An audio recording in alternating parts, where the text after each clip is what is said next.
poverty, that income would be $47,100. So that family, those parents would not get coverage. But if the parents were at 100% of poverty, around $23,000, then that's, to me, both of those families really deserve for their parents to be covered. You cover parents, you get more healthier parents, healthier kids, and a better quality of life. All right, number 2, Medicaid expansion is the answer to this eligibility gap. Is that true or false? So the gap we talked about, Medicaid expansion would help with that.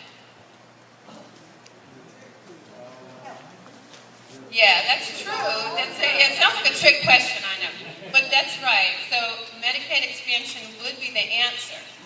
So I'm going to have Adam talk a little bit about what happened with Medicaid expansion. Well, first of all, I want to see if anyone in the group wants to talk about what they know about it. No, we'll let them. So, as Nicole said, when the Affordable Care Act was passed, about half of the people covered in North Carolina, half the coverage expansion in North Carolina would come through private insurance, and about half the coverage expansion would come through Medicaid.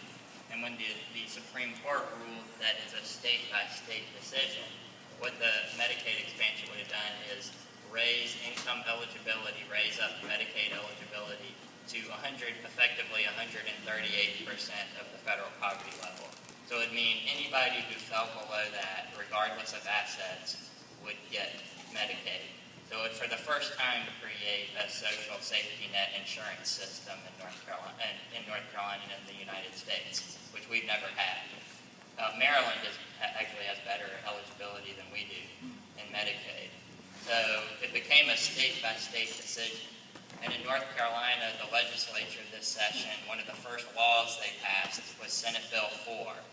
And Senate Bill 4 said North Carolina will not expand our Medicaid program.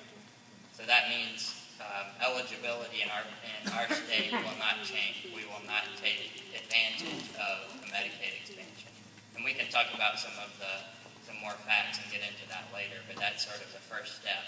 And the governor did sign that into law. So after the legislature passes a law, the governor has 3 options. The governor can veto, can allow the bill to go into law without signing it, or the governor can sign the bill, which is sort of endorsing it. So the governor signed Senate Bill 4 and kind of gave his endorsement to not expanding Medicaid.